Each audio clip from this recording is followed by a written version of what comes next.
যাও ভেতরে গিয়ে দেখো এই গন্ধটা কোত্থেকে আসছে, যাও।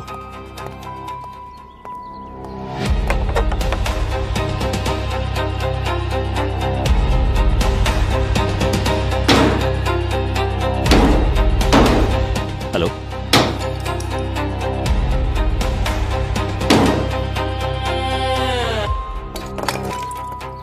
হ্যাঁ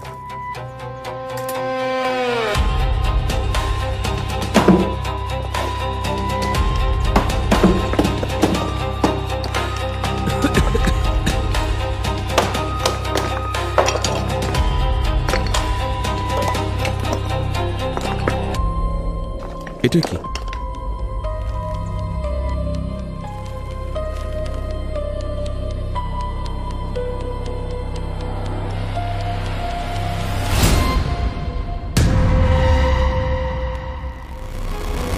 লাশ?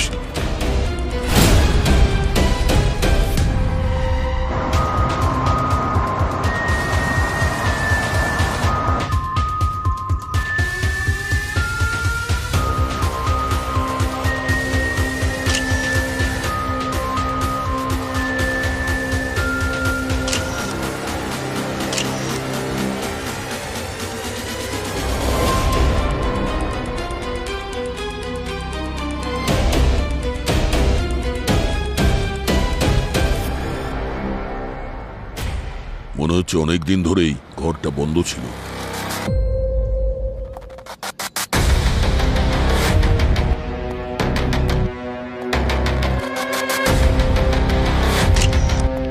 শ্রেয়া, ওদের জিজ্ঞাসা করো। স্যার,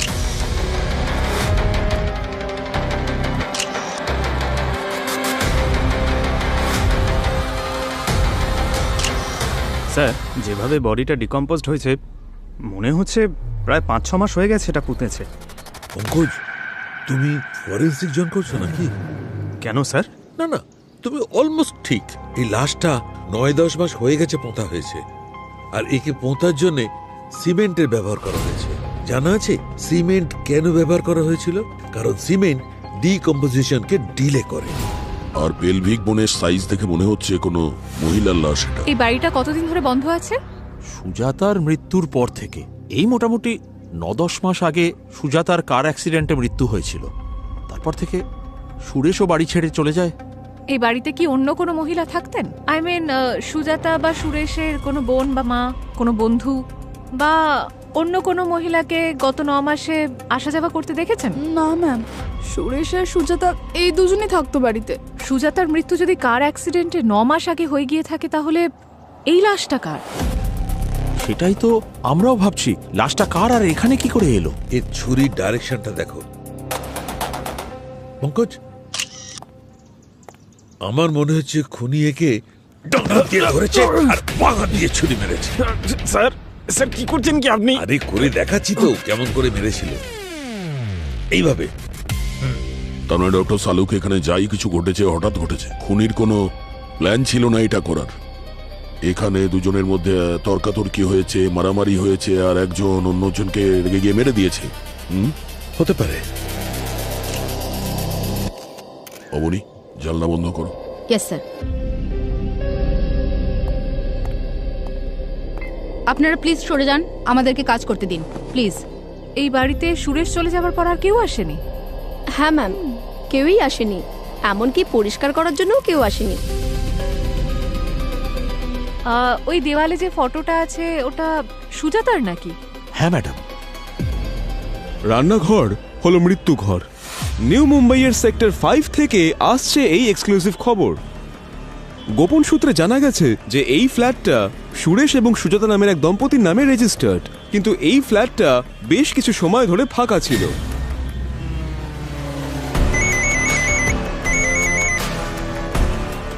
আরে কতবার কনফার্ম করবে?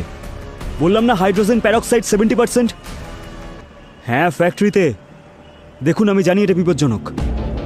আপনি যদি সাপ্লাই না করতে পারেন আমি অন্য কোনো সাপ্লাই খুঁজে নেব। দেখুন, আই এম সরি, প্লিজ যত তাড়াতাড়ি সম্ভব পাঠিয়ে দিন প্লিজ। Thank you.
স্যার এটা কি করে হতে পারে? 9 মাসের বন্ধ থাকা একটা বাড়িতে কেউ ঢুকলো, খুন করলো, আর কোনো আওয়াজ না করে উধাও হয়ে গেল, আর আশেপাশের লোকজন কিছু দেখতে পেল না, শুনতে পেল না। শ্রেয়া, এটাও তো হতে পারে যে খুনটা বাইরে কোথাও হয়েছে, আর খুনি জানতো যে এই বাড়িটা ফাঁকা আছে, তাই বডিটা এখানে এসে পুঁতে দিয়েছে। কিন্তু স্যার, বডি টেনে নিয়ে আসার তো কোনো চিহ্নই নেই। জানলাগুলো ভেতর থেকে বন্ধ, আর দরজা তো সেক্রেটারি ভাঙলো। তার মানে তো এটাই হয়, হয় এই খুনটা সুজাতার মৃত্যুর আগে হয়েছে, না হলে খুনির কাছে এই বাড়ির চাবি ছিল। হতে পারে খুনি সুজাতার বাড়িরই কেউ। মনে হচ্ছে ফরেন্সিকের দোকান বন্ধ করে ভাঙাচোরার দোকান খুলেছে। কেন? তাহলে এগুলো কি এসব তোমারই জন্যে। রান্না করছো কিছু? হ্যাঁ, রান্না করছি তো, প্রমাণ রান্না করছি। এই যে দেখো, এই যে পাউডারটা, এর মধ্যে আমি একটু আটার গুঁড়ো পেয়েছি, একটু কোকো পাউডারের গুঁড়ো পেয়েছি, কিছুটা বাটারের ট্রেসেস পাওয়া গেছে, আর এই সিমেন্ট। ডক্টর সালুকে সিমেন্ট তো ঠিক আছে, কিন্তু বাকি জিনিসগুলো লাশের কোথায় কোথায় পাওয়া গেছে? আমি বলছি, এসো। এই দেখো বস, এইটা নখের নিচে এই যে গ্যাপটা আছে, এখানে পাওয়া গেছে। আসলে খুনি একে পোঁতার সময় সিমেন্ট ব্যবহার করেছে, আর সিমেন্ট বাকি জিনিসগুলোকে বাঁচিয়ে রেখেছে। এই মারা যাওয়ার আগে কেক বানাচ্ছিল, তাই তো মনে হচ্ছে বস। আর হ্যাঁ, এই যে নখ আর এই যে স্কিনের গ্যাপ, এখানে এখানে আমি মাংসের ছোট ছোট টুকরো পেয়েছি। মানুষের? হ্যাঁ, ওটা তো মানুষেরই, তবে কার সেটা চেক করার পর জানা যাবে। আর হ্যাঁ, আরো একটা ইন্টারেস্টিং ব্যাপার জানতে পেরেছি। কি? এসো বলছি। ওকে না, তুমি কি আমাদের বরপক্ষ ভেবেছো নাকি? আরে ভাই, সবাইকে ডাকছো, এদিকে এসো, এদিকে এসো। তবে বুঝিয়ে বলবো না? তাহলে বলো না তাড়াতাড়ি। এই দেখো, এটা মার্ডার ওপেন। খুনি এর ওপর থেকে আঙুলের ছাপ তো মুছে দিয়েছে, কিন্তু এই মার্ডার ওয়েপেনে রক্তের চিহ্ন এখনো পাওয়া যাচ্ছে। সেটা সিমেন্টের কারণে বেঁচে গেছে। কিন্তু স্যার, এই রক্তের দাগ তো ভিকটিমের হতে পারে অথবা খুনির। হ্যাঁ, যে কারোর হতে পারে। চেক করব, তখন বলবো কার। কিন্তু আরো এক বিষয় জানা গেছে। আরে এইটা আসলে হয়েছে কি, ওই ক্রাইম স্পটটা মেলার থেকে কম ছিল না। শ্রমিক, পাড়া প্রতিবেশী, মিডিয়া, ঘরের সমস্ত জিনিস সব মিলিয়ে আমি 32টা ডিএনএ স্যাম্পল পেয়েছি, 32। কিন্তু তবুও একটা বড় কাজের জিনিস পাওয়া গেছে। এই যে কাপড়, এই যে চিরুনি, এতে লেগে থাকা চুলগুলো, এই সব ডিএনএ সেম। আর এই 32 নম্বর ডিএনএটা ভিকটিমের দাঁতের ভেতর থেকে বার করে চেক করেছি। জানো কি জানতে পেরেছি? কি স্যার? এই সমস্ত ডিএনএ ভিকটিমের ডিএনএর সঙ্গে ম্যাচ করে যাচ্ছে। মাই গড! কিন্তু এটা তো তখনই সম্ভব যখন ভিকটিম সেই বাড়িতে থাকছে, আর তাও অনেক দিন ধরে। আর ওই বাড়িতে অনেক দিন ধরে থাকা মহিলা তো একজনই, সুজাতা। মানে এই লাশ সুজাতার। কিন্তু স্যার, সুজাতার তো কার অ্যাক্সিডেন্টে প্রায় 9 মাস আগেই মৃত্যু হয়েছে। কিচেনে যে লাশটা আমরা পেয়েছি সেটা সুজাতার। তবে 9 মাস আগে ওই পুড়ে যাওয়া যে লাশটা ট্যাক্সিতে পাওয়া গিয়েছিল, সেটা তাহলে কার ছিল? সেটা আমাদের খুঁজে বের করতে হবে। একটা কাজ করো স্যার, ট্যাক্সি অ্যাসোসিয়েশনে গিয়ে ওই ট্যাক্সির পুরো ডিটেলস বের করো, যেটা 9 মাস আগে পুড়ে ছাই হয়ে গিয়েছিল এবং যার মধ্যে একটা লাশও পাওয়া গিয়েছিল, যেটা সেদিন পুড়ে গিয়েছিল। ওখান থেকেই সুজাতার মৃত্যুর রহস্য খুঁজে পাওয়া যাবে।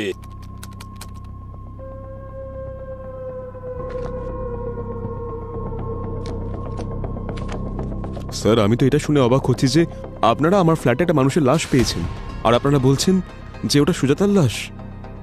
হতে পারে না স্যার, কারণ 9 মাস আগে আমি সুজাতার মুখাগ্নি করেছি স্যার। আচ্ছা, একটা কথা বলুন, 9 মাস আগে যে অ্যাক্সিডেন্টটা হয়েছিল, এক্স্যাক্টলি কি হয়েছিল সেই দিন? 24 ফেব্রুয়ারি মাস ছিল স্যার। আমি 1 সপ্তাহের জন্য শহরের বাইরে বেরিয়েছিলাম কিছু কাজের কারণে, আর তখনই আমাকে পুলিশ স্টেশন থেকে ফোন করা হলো আর বলা হলো যে একটা ভয়াবহ অ্যাক্সিডেন্ট হয়েছে, আর আমার সুজাতা, ওকে আমি চিনতে পারছিলাম না স্যার। স্যার, পুলিশ বলল যে অ্যাক্সিডেন্ট একদিন আগে 23 ফেব্রুয়ারি হয়েছিল, আর তারপর আমি আর আমার জামাইবাবু বডি শনাক্তের জন্য গেছিলাম। আমরা যা দেখেছিলাম সেটা ভয়ঙ্কর ছিল। ওর মুখ জামা কাপড় এমনভাবে পুড়ে গিয়েছিল যে বিশ্বাস করা মুশকিল ছিল এটা সুজাতা। না, তারপর উনি ওনার জিনিসপত্র দেখালেন। সেখানে ওর পার্স ছিল, যেটা একসাথে কিনেছিলাম, ওর পছন্দের চেন, বাড়ির চাবি, পেন্ডেন্ট। কিন্তু সবকিছু ভেঙে চুড়ে একেবারে পুড়ে গেছিল স্যার।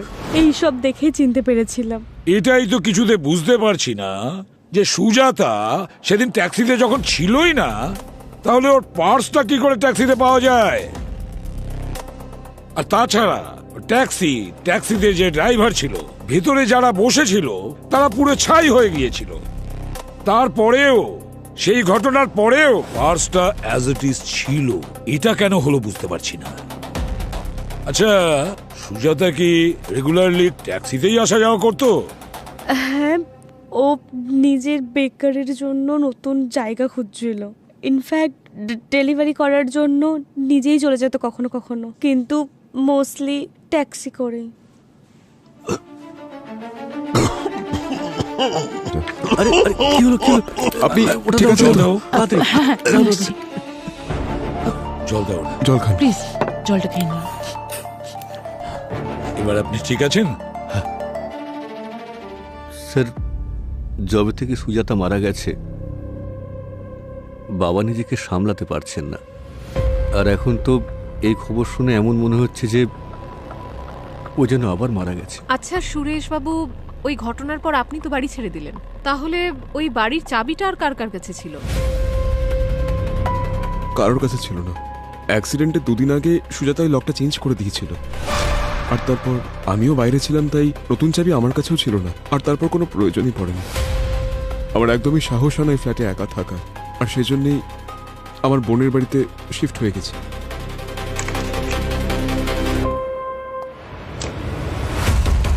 স্যার, এই যে স্যার,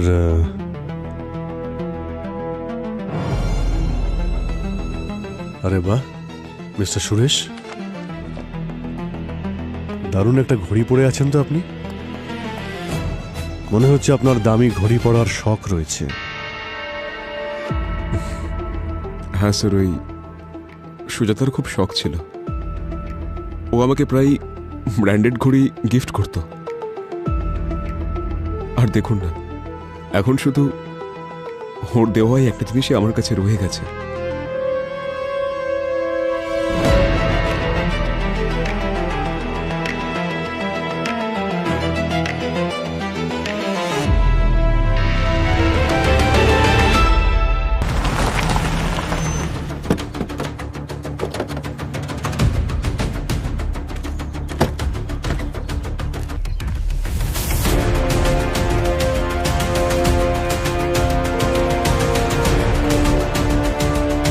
আমার মনে হয় এই ব্যাপারটা সকলেই জেনে গেছে।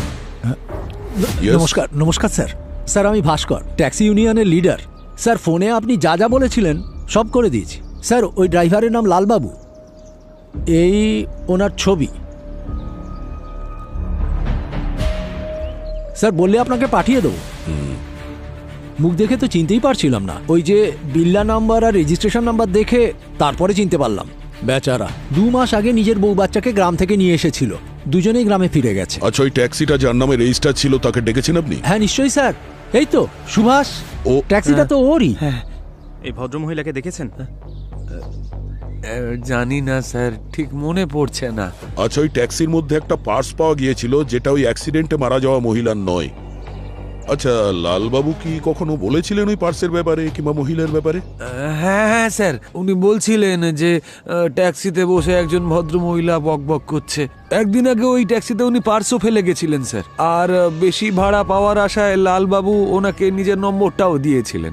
আর তারপর ওই মহিলা অনবরত ওকে ফোন করতে থাকে যে পার্সটা নিয়ে এসো, পার্সটা নিয়ে এসো।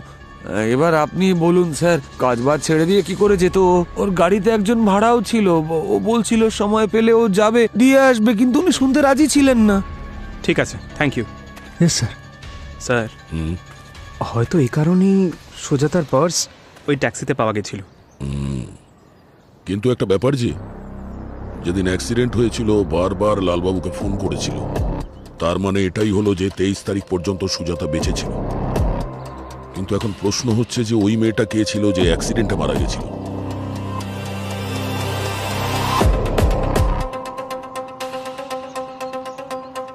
হ্যাঁ বনি, এই খাড়গড় থেকে পাম বিচের রুটে যতগুলো পুলিশ স্টেশন আছে ওখানে গিয়ে খোঁজ নাও যে 23শে ফেব্রুয়ারি থেকে 2 সপ্তাহ পর্যন্ত কতজন মেয়ের নামে মিসিং কমপ্লেন করা হয়েছে, যাদের এজ হলো 30 থেকে 35 বছরের মধ্যে। ঠিক আছে, এটা তো জানা যাক যে ওই দিন গাড়িতে যে মারা গেছিল সে কে, আর ওর প্রোফাইল চেক করো।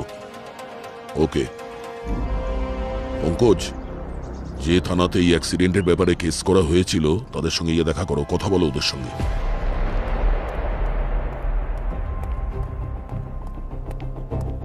স্যার। হ্যাঁ স্যার, লোকাল পুলিশ এই ফটোগ্রাফ পাঠিয়েছে। সবটাই ছিন্ন বিচ্ছিন্ন পোড়া, কিন্তু এই দেখুন স্যার। আশ্চর্য, কেউ একবার জিজ্ঞাসাও করেনি এই সুজাতার পার্সটা ওই ট্যাক্সি ড্রাইভারের ট্যাক্সিতে গ্লোভ বক্সে কিভাবে এলো? স্যার। হ্যাঁ স্যার, এটা দেখুন। স্যার, আপনার সন্দেহটাই একদম ঠিক। আমি সুরেশের সোশ্যাল মিডিয়া একদম তন্ন তন্ন করে দেখলাম। এটা সেই ঘড়িটাই যেটা ক্রাইম সিনে আমরা ভাঙা অবস্থায় পেয়েছিলাম। খুবই এক্সপেন্সিভ আর লিমিটেড এডিশন। স্যার, আপনার কি করে সন্দেহ হলো? শ্রেয়া, দামি ঘড়ি পরা এক ধরনের নেশা, আর একবার যাকে এই নেশা ধরে নেয় সে কম দামের ঘড়ি কোনোদিনও পড়তে পারে না। স্যার, অ্যালবামে প্রত্যেকটা ছবিতে সুরেশের হাতে নতুন নতুন ঘড়ি দেখেছি, আলাদা আলাদা ঘড়ি, আর তাও ব্র্যান্ডেড। তার মানে স্যার, সুজাতা যখন মারা যায় সুরেশ তখন বাড়িতে ছিল, শহরের বাইরে ছিল না যেমনটাও বলেছিল। হ্যাঁ পঙ্কজ, কারণ ওই বাড়িটা সুজাতার নামে ছিল, আর এখন ওটা সুরেশের নামে ট্রান্সফার হয়েছে। সুজাতার নামে একটা খুব বড় ইন্স্যুরেন্স পলিসি আছে, আর এই সুরেশের বিজনেস ডুবে যাচ্ছে স্যার। তাহলে সুরেশের কাছে নিজের স্ত্রীকে মারার উদ্দেশ্য তো আছেই স্যার।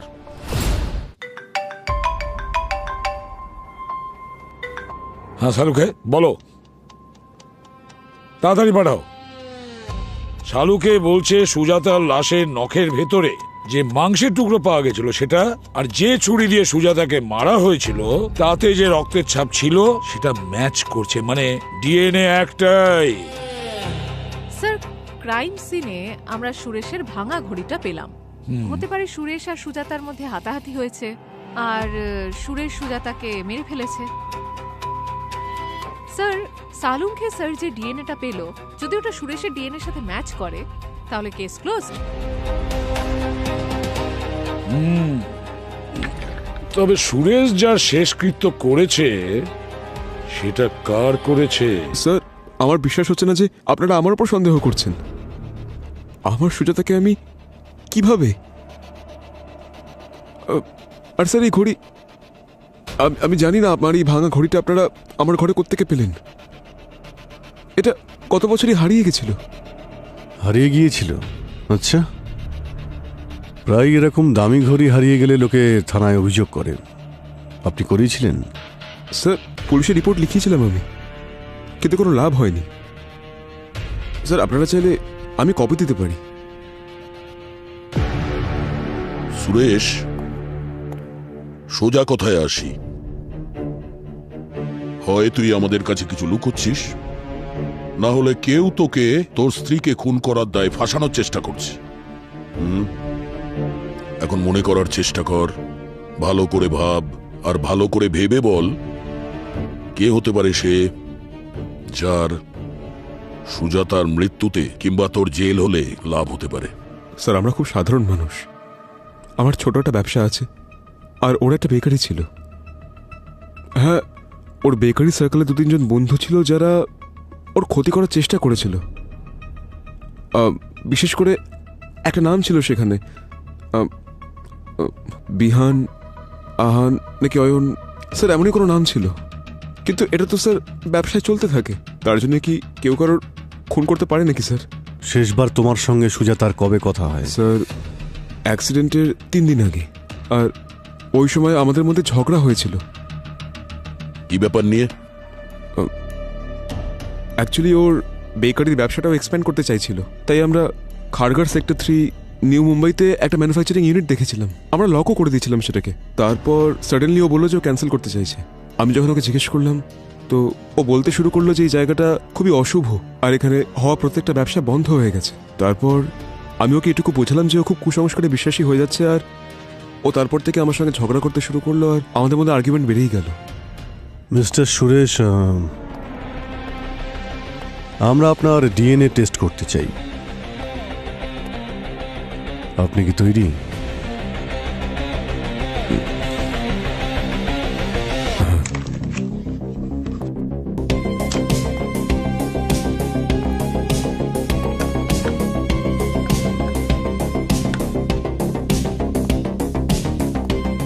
একটু পিছিয়ে যান প্লিজ। মুখ খুলুন।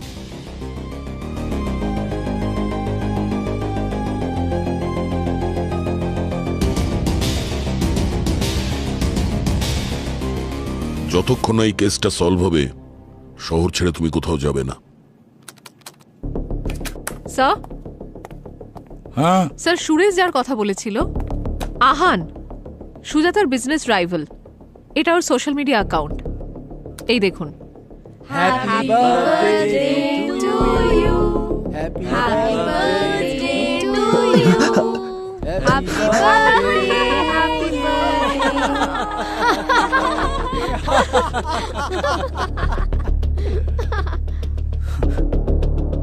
Happy birthday loser. আমি ভালো করে জানি এটা তোরই কাজকর্ম। আমি তোকে শেষ করে ফেলবো। তুই দেখ, আই সোয়ার, তুই দেখ আমি তোর কি অবস্থা করি। এতে এটা কোথায় প্রমাণ হয় যে এই কেকটা সুজাতাই পাঠিয়েছিল? স্যার, ডিরেক্টলি তো নয়, কিন্তু বেকিং ইন্ডাস্ট্রিতে এই দুজনের রাইভালরি নিয়ে খুব চর্চা হয়েছে। আমি কয়েকজনের সাথে কথা বললাম, তো আহান নিজের পেজে সুজাতার ব্র্যান্ড নিয়ে জানোয় তাই বলেছে। অন্যদিকে সুজাতা আবার আহানের সবথেকে বড় ক্লায়েন্টের বিজনেস ডিলটা কেড়ে নেয়। ওই দেখো। আর আহানের অ্যাঙ্গার ইস্যু রয়েছে। একবার ওর অ্যাসিস্ট্যান্ট ক্রিমটা বড্ড মিষ্টি করে দিয়েছিল, তো রেগে গিয়ে আহান তার নাক ফাটিয়ে দেয়। স্যার, আরও একটা ব্যাপার, আহানের বার্থ ডেট ফেব্রুয়ারি 22। তার মানে সেই দিন যেদিন সুজাতা নিজের পার্স ভুলে গেছিল ট্যাক্সিতে, অ্যাক্সিডেন্টের একদিন আগে। একজন লোক যে নিজের রাগকে কন্ট্রোল করতে পারে না, সে তো প্রতিশোধ নেওয়ার জন্য যা খুশি তাই করতে পারে।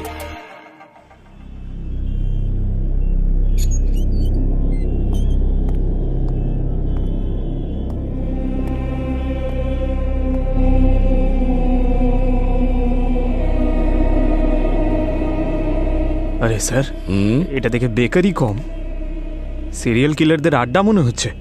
সিরিয়াল কিলার না স্যার, শয়তানের আড্ডা। আমাদের Halloween special cake sir, customize. বলুন আপনারা কি নেবেন? আমাদের কেক নয়, স্টেটমেন্ট চাই। আমরা সিআইডি থেকে এসেছি। তার মানে এটা নয় যে আমরা কেক খাই না, বুঝেছো?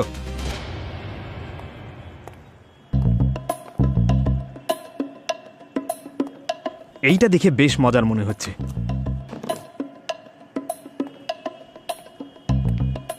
এই নাও, আগে তুমি একটু খাও। এই নাও, খাও খাও খাও খাও। এইটা আমি খাবো। সরি স্যার, আমি একটু ডায়েট করছি। এই নাও, তুমি খাও। নাও, কোনো টেনশন নেই, খেয়ে নাও। দাও, আমি দেখছি। তুমি স্যারের সঙ্গে কথা বলো। বলুন স্যার, আমি আপনাদের কিভাবে সাহায্য করতে পারি? আহান, 22শে ফেব্রুয়ারি তোমার জন্মদিনের দিন ওই কেকের ঘটনাটা যেটা ওই সুজাতা করেছিল, তোমার খুব রাগ হয়েছিল না? ভালো করে জানি স্যার, কাজটা ওই করেছে। হ্যাঁ, মেনে নিলাম, কিন্তু তুমি কি করেছিলে? না, ভিডিওতে তো অনেক বড় বড় কথা বলছিলে, দিব্যি খাচ্ছিলে, বদলা নেবে বলেছিলে। স্যার, ওই সময় আমি রাগের মাথায় বলে ফেলেছিলাম স্যার, কোনো খারাপ উদ্দেশ্য ছিল না। কি উদ্দেশ্য ছিল? না না, তুমি তো ঝামেলা করেই ছিলে সুজাতার সাথে, তাই না? ওর বাড়িতেও গিয়েছিলে।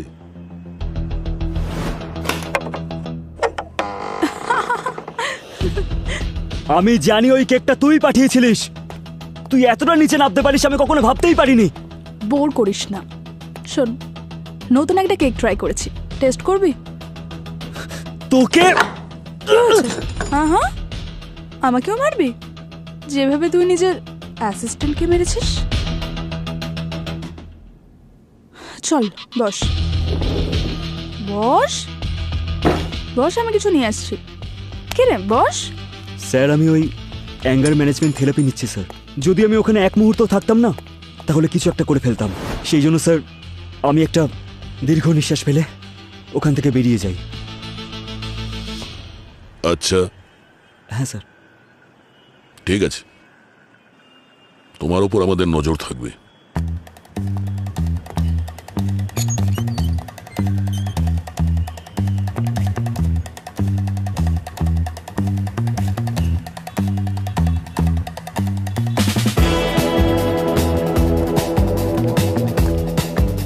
পঙ্কজ, ওই কেক খাওয়ানোর অজুহাতে তুমি যে ওর ডিএনএটা নিলে না, ভেরি স্মার্ট মুভ। হ্যাঁ, আরে স্যার, এটা তো কিছুই নয়। আমার কাছে এমন 50টা আইডিয়া আছে আরো, কিন্তু আপনারা তো কখনো আমার কথা বিশ্বাসই করেন না, আমার আইডিয়া ইউজ করেন। আরে আমার ক্লাসের টপার ছিলাম আমি স্যার, কিন্তু আমার শোনো শোনো শোনো, দেখো সালুকে, শোনো শোনো বললে হবে না, খবর জেনুইন হওয়া চাই। হ্যাঁ, শুনে তো নাও, দুটো খবর আছে। স্যার, ভালো খবর না খারাপ খবর? খারাপ। দেখুন, প্রথম খবর, সুরেশের ডিএনএ খুনির ডিএনএর সঙ্গে ম্যাচ করছে না। আরেকটা খবর, দ্বিতীয় খবর, ওই যে চামচটা তোমরা তুলে এনেছিলে, সেটা আমি আর্জেন্টলি টেস্ট করেছি, আহানের ডিএনএর সঙ্গে ম্যাচ করছে না। তোমার কাছে তো এটাই আশা করেছিলাম, আর কি বলবো। শুনে তো নাও, খবর এখনো বাকি আছে। আর সেটা তোমাদের জন্য ভালো খবর, ওই যে ন্যাপকিনটা তোমরা এনেছিলে আহানের বেকারি থেকে, আমি সেটা টেস্ট করেছি, আমি সেখানে হাইড্রোজেন প্যারক্সাইড পেয়েছি। হাইড্রোজেন প্যারক্সাইড সাধারণত ফরেন্সিকে বা মেডিকেল ফিল্ডে ব্যবহার হয়, বেকারি বা ওসব জায়গায় কখনোই ব্যবহার হয় না। তাহলে আহানের বেকারিতে কিভাবে পাওয়া গেল? বস, ইন্টারেস্টিং কথাটা হচ্ছে এই হাইড্রোজেন প্যারক্সাইড সাধারণ নয়, এটা হচ্ছে হাই টেস্ট প্যারক্সাইড, এইচটিপি। এর কনসেন্ট্রেশন থাকে 70%, আর এটা সাধারণ লোকেদের কাছে পাওয়া যায় না। এটা যারা বিক্রি করে তাদের রেকর্ড রাখতে হয়।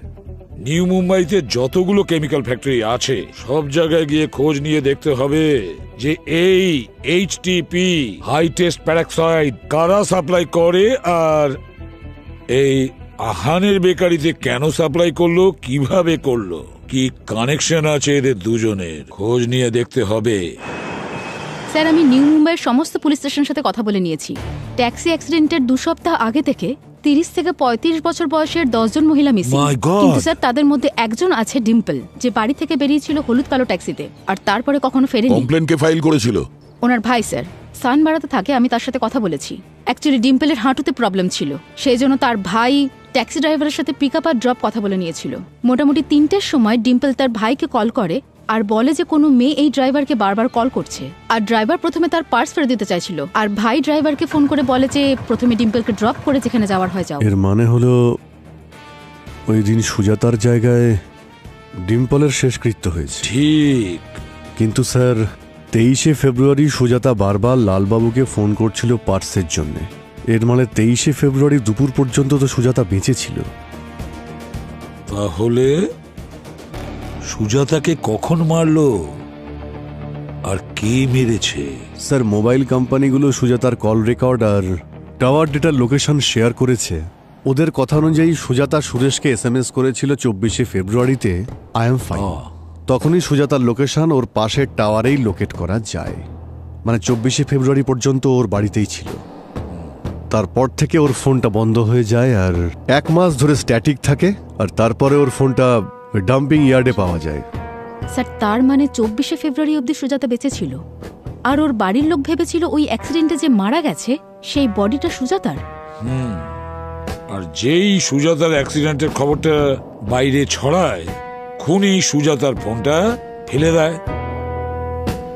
এর তো এটাই মানে হলো স্যার যে খুনি সুজাতাকে আর ওর পরিবারকে খুব ভালোভাবে চিনতো, আর ওদের উপর নজরও রাখছিল। স্যার, আমি নিউ মুম্বাইতে সব বড় কেমিক্যাল সাপ্লাইয়ের সঙ্গে কথা বলেছি। আহানের সঙ্গে কারোরই ডাইরেক্ট কানেকশন নেই স্যার। একটা বিলিং বড়ই অদ্ভুত ছিল স্যার। খারগারের সেক্টর 3-তে একটা কেক ম্যানুফ্যাকচারিং কারখানা ছিল, যেখানে 9 মাসের মধ্যে 3 বার এইচটিপি ডেলিভার হয়েছে। কোনো অ্যাভান্টগার্ড কোম্পানির জায়গা ওটা। এটা তো সেই জায়গাটা স্যার যেখানে সুজাতা ভাড়া নিতে চেয়েছিল, যদিও পরে ও ভাড়া নেয়নি ওখানে। স্যার আমি নেটে চেক করলাম যে আবান গ্র্যান্ড কোম্পানি আহানের বেকারির প্যারেন্ট কোম্পানি। সব জায়গায় ঘুরে ফিরে আসলেও শেষে এই আহানের কাছেই থামতে হয়।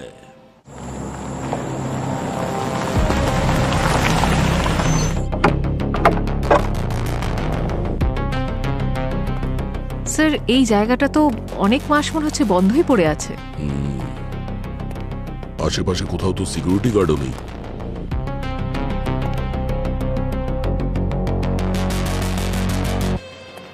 স্যার যদি এই জায়গাটা পরিষ্কার করার জন্য আহান এইচটিপি ইউজ করে থাকে তাহলে ভুল কি করেছে? শ্রেয়া, প্রশ্নটা ভুল। প্রশ্নটা এটা হওয়া উচিত যে এখানে যদি কেক তৈরি হতো, সেরকম তো কিছু দেখা যাচ্ছে না এখানে। তাহলে এখানে হচ্ছিলটা কি?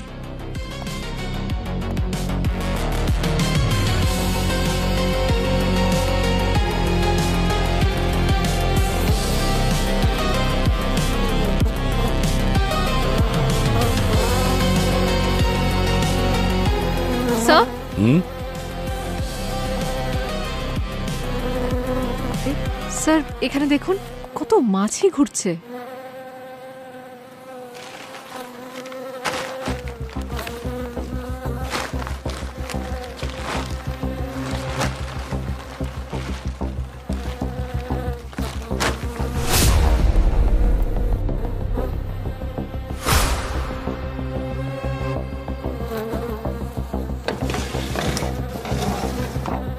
স্যার এই লোকটা? এটা তো লালবাবু, ওই ট্যাক্সি ড্রাইভার যার মৃত্যু 9 মাস আগে ওই ট্যাক্সিতে পুড়ে গিয়ে হয়েছিল। কিন্তু এখানে এই বডিটা দেখে মনে হচ্ছে যে 2-3 দিন আগে খুন করা হয়েছে। স্যার তার মানে ওই অ্যাক্সিডেন্টে সুজাতার সাথে লালবাবুকেও ভুল আইডেন্টিফাই করা হয়েছিল। কিন্তু এটা কি ব্যাপার? একটা অ্যাক্সিডেন্ট, 2টো মৃত্যু, আর দুজনেরই পরিচয়পত্র ভুল। ডিম্পলকে সুজাতা ভেবেছিল আর ড্রাইভারকে লালবাবু। যদি লালবাবুর মৃত্যু কয়েকদিন আগে হয় তাহলে ওই ট্যাক্সিতে পুড়ে যে লোকটা মারা গেছিল, ওই লোকটা কে ছিল?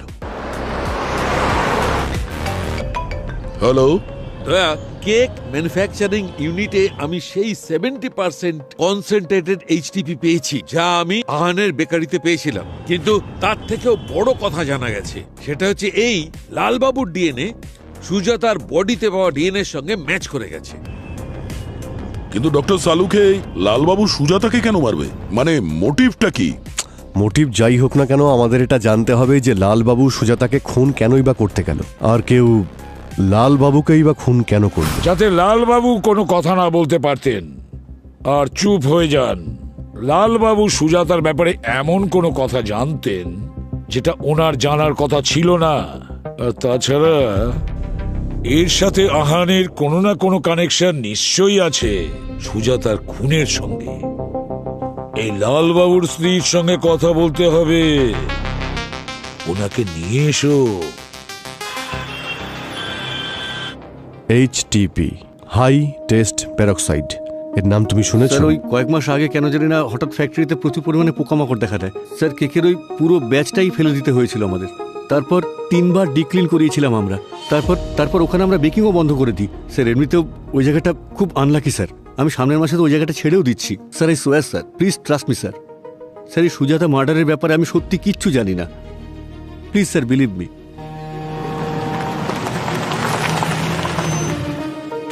এই লালবাবু কোথায় থাকেন? লালবাবু এখানেই থাকেন। এখানে? হ্যাঁ। ঠিক আছে। কেউ আছেন? লালবাবু?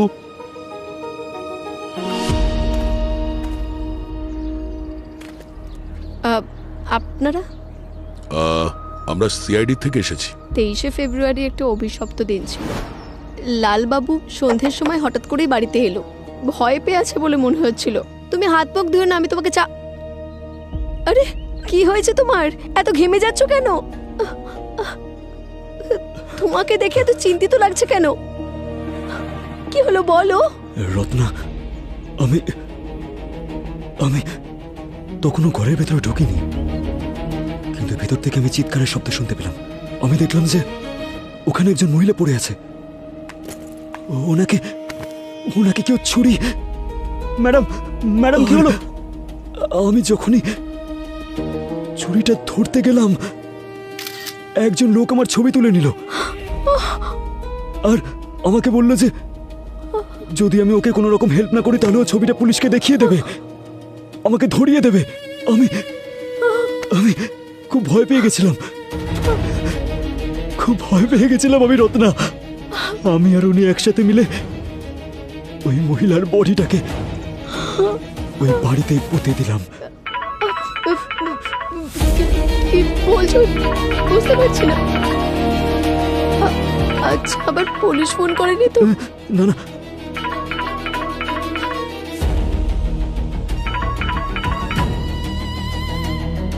হ্যাঁ হ্যালো। আরে তুই এখনো পৌঁছোসনি আমার বোনকে নিতে? পুরো টাকা নিয়ে পালিয়ে গেছিস, লজ্জা করে না? আমি আসছি স্যার। কোনো প্যাসেঞ্জারকে নিয়ে যাওয়ার কথা ছিল, কারণ ও অ্যাডভান্স নিয়েছিল আর ওর অবস্থা এমন ছিল যে ও ঠিকঠাক গাড়ি চালাতে পারবে না, তাই ও ওর ইউনিফর্ম আর ব্যাজ ওর ভাইকে দিয়ে দিয়েছিল। খারঘাট সেক্টর 3-তে একটা পিকআপ আছে, ওনাকে ওখানে নিয়ে গিয়ে বাড়িতে ছেড়ে আসবি। আমার শরীরটা আজকে খুব একটা ভালো লাগছে না। ঠিক আছে, নিজের খেয়াল রাখিস। আর যখন দুর্ঘটনাটা ঘটেছিল তখন গাড়িতে লালবাবুর জায়গায় ওর ভাই ছিল। সেই কারণে লোকাল পুলিশ ওই লোকটাকে লালবাবু ভেবেছে, কারণ মুখ দেখে ঠিকমতো বোঝা যাচ্ছিল না। আর ওই লাইসেন্স প্লেট আর ব্যাজ নাম্বার ওটা লালবাবুরই ছিল।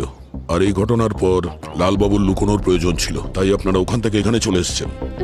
যে লোকটা খুন করেছিল সে কে ছিল, কেমন দেখতে ছিল, কিছু বলেছিল লাল? ও তো আমাকে বেশি কিছু বলেনি।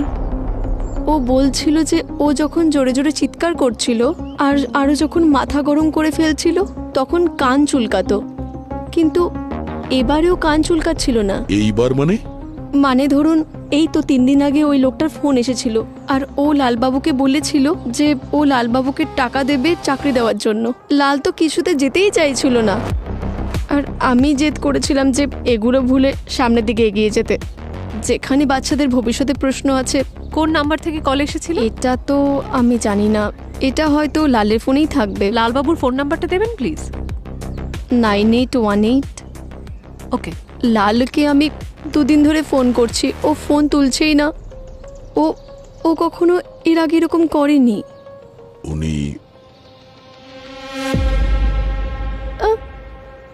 না, 3 দিন আগে সুজাতার লাশ পাওয়া গেছে, আর 3 দিন আগে লালবাবুকে কেউ ফোন করেছে।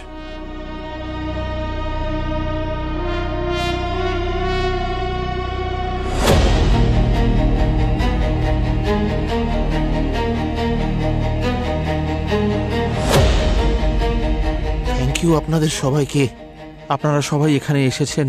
আমি কখনো ঠিক করে আমার মেয়ে সুজাতাকে বিদায় জানাতে পারিনি, কিন্তু আজ আপনারা সুজাতার খুনি তাকে ধরে ফেলেছেন।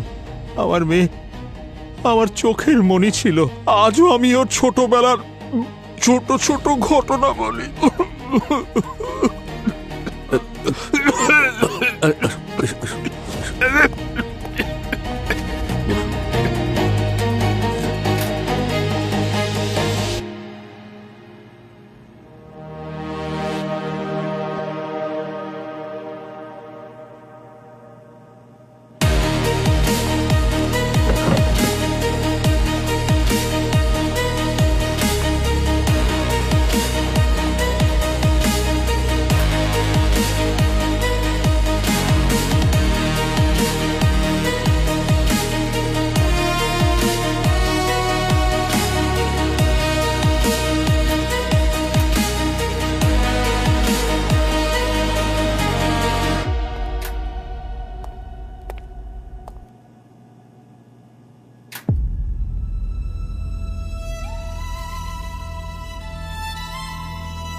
জোরে জোরে চিৎকার করছিল তখন কান চুলকাতো।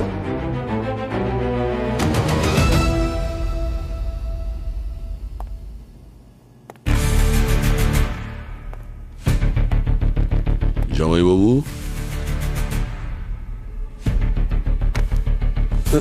সুজাতা আর লালবাবুর ডবল মার্ডারের অপরাধে আমি তোমাকে গ্রেফতার করছি। কি বলছেন কি আপনি? ওটা তো আকাশ করেছে। 23শে ফেব্রুয়ারি তুমি সুজাতাকে খুন করেছো, আর লালবাবুর সাহায্য নিয়ে সুজাতার বডি ওনার ঘরেই পুঁতে দিয়েছিলে, আর তারপরে টাকা দিয়ে লালবাবুর মুখ বন্ধ করে দিয়েছিলে। বাহ বাহ বাহ বাহ, আপনি জামাইবাবু দারুণ। যখন গাড়িটার অ্যাক্সিডেন্ট হয়েছিল তখন সবাই ভেবেছিল যে মারা গেছিল লালবাবু আর সুজাতা, সেই কারণে তুমি নিশ্চিন্ত হয়ে গিয়েছিলে। কিন্তু 9 মাস বাদে যখন সুজাতার লাশ পাওয়া গেল তখন তুমি ঘাবড়ে গেছিলে। তুমি লালবাবুকে ফোন করেছিলে সুজাতার বাবার ল্যান্ডলাইন ফোন থেকে, আর আকাশের বন্ধ কারখানায় দেখা করতে বলেছিলে, আর ওখানেই তুমি ওকে মেরে পুঁতে দিয়েছিলে যাতে সন্দেহর তীর চতুর্দিকে ঘুরতে থাকে আর তোমার কাছে না পৌঁছয়। কিন্তু লালবাবুর স্ত্রী খুনের ব্যাপারে আমাদের একটা বিশেষ কথা বলেছিলেন। তারপর আমরা সুজাতার বাবার সাহায্য নিই আর পুরো নাটকটা সাজাই যাতে তুমি টেনশনে আসো আর তোমার ট্রেডমার্ক কান চুলকোতে থাকো। আরে এখনো তুমি চুলকোচ্ছ কেন? কেন করলি তুই এরকম? বল। তোর জন্য সুরেশ নতুন গাড়ি কিনলো, সুরেশের প্রমোশন হয়ে গেল, সুরেশ নিজের স্ত্রীকে নিয়ে ফরেনে ঘুরে বেড়াচ্ছে। সুরেশ সুরেশ সুরেশ, আমার নিজের স্ত্রী সবসময় সুরেশের কথা বলতো, আমার কথা নয়। তারপর আমি ঠিক করলাম যে সুরেশের কাছে যা যা আছে সেই সব আমি ধীরে ধীরে ছিনিয়ে নেব। তারপর আমি তো জিনিসপত্র চুরি করতে লাগলাম, কাফলিং, ঘড়ি। ভেবেছিলাম একদিন তোর বউও চুরি করব। সেদিন আমি একটু বেশি ড্রিঙ্ক করে ফেলেছিলাম। আমি জানতাম যে সুজাতা বাড়িতে একাই রয়েছে, তাই আমি চলে যাই। আর ও দেখে ফেলে যে আমি তোর ঘড়ি পরে আছি, আমাকে চোর বলে ডাকলো, খুব খারাপ কথা বললো। আমার এত রাগ হলো যে আমি ছুরিটা তুলে নিয়ে কখন যে ওকে খুন করে ফেললাম আমি নিজেই বুঝতে পারলাম না। ম্যাডাম,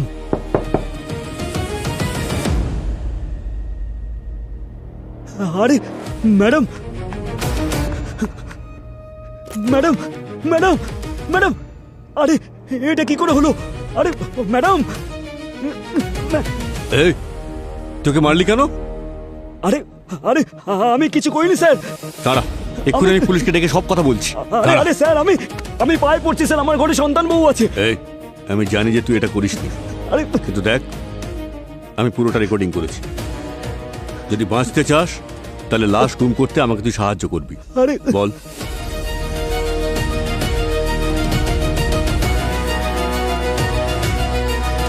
এটা তোর জন্য, আর এটা সুজাতার ব্যাগ, এটাকেও গুম করে দে। আর শোন, একদম চালাকি করবি না, ভিডিওটা আমার কাছেই আছে, মনে থাকে যেন। এবার যা।